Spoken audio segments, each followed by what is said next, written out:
The gigantic pharmacy chain Walgreens released a blog post this week. Who knew that that's a thing, that Walgreens has a blog? And it was about weed. And it signals a potential policy shift moving forward. So the piece was called Clarifying Clinical Cannabis, and it said the following. Research has indicated it may impair your lungs, memory, and judgment. However, research has also shown marijuana provides pain relief in ways traditional pain medicines don't. Medical marijuana can improve appetite and relieve nausea in those who have cancer, and it may help relieve symptoms such as muscle stiffness in people who have multiple sclerosis. Okay, so they go on, and they keep giving positives. The positives way outweigh the negatives. So, yet again, what this means is the snowball effect continues. And to add to this, there was a new poll that was released this week that said 56% of Americans support legalization. Now, that number is actually a little lower than some recent polls that we covered. Some polls have it as high as 58% of Americans want to legalize marijuana. And get this is a devastating number that I've never seen before. 71% of people under the age of 35 support legalization. 71%. Damn. Okay, those kids are the future. Not really kid if you're 34, 32. But they're the future. And you think that number is going to go back in the other direction? No, if anything, it's going to keep climbing. Dude, it's over. Game, set, match. It's just a matter of time, man. It's just a matter of time until we see this total shift on drug policy. I mean, they're barely keeping it together at the moment. The drug warriors. Think about it. We have, 4 states now where it's legal recreationally. We have over 20 states where it's legal medicinally. Now, technically, all of that is illegal because federal law overrides state law, and at the federal level, marijuana is illegal. But there's a change in the zeitgeist. There's this mindset shift where even if, and it's certainly possible, you get a president who's just an utter dick and he decides we're going to crack down on all those states that have it legal because they can do that because the laws allow them to do that at the federal level.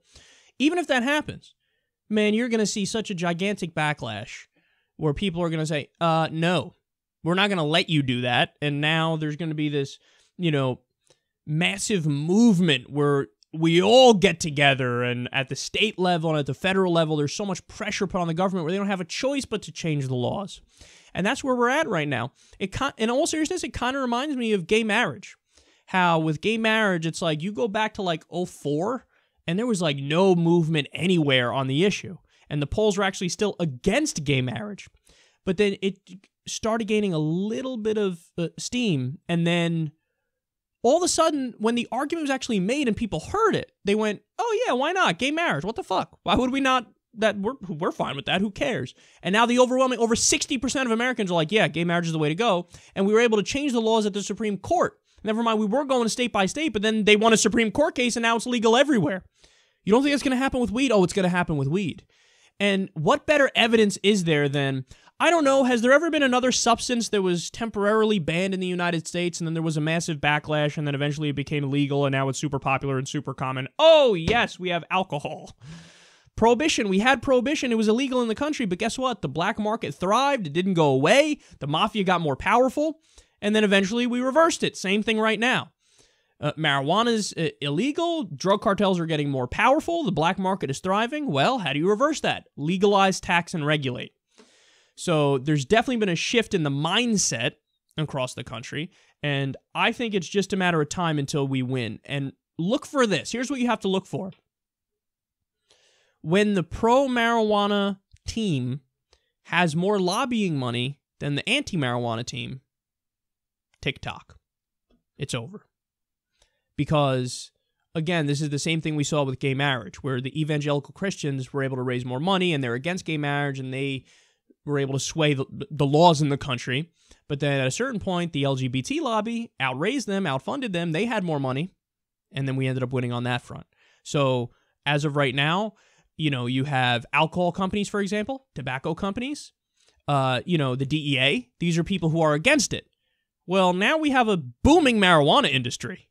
And guess who's starting to get involved in the marijuana industry? Wall Street. Now, we all know we don't want Wall Street to influence our politics in any way, and we're fighting to get money out of politics and get a constitutional amendment so they don't. So no private money can influence our politicians. But this is a really rare circumstance where potheads and people who are pro-drug should be cheering on Wall Street. Why? Because they're now aligning with marijuana companies. And that means that they're in their lobbying of the government. Well, they're always asking for shit. Hey, I give you money. I scratch your back. You scratch mine. How long until, one of the things is, and while you're at it, change the scheduling of marijuana. And while you're at it, fight to get it legal.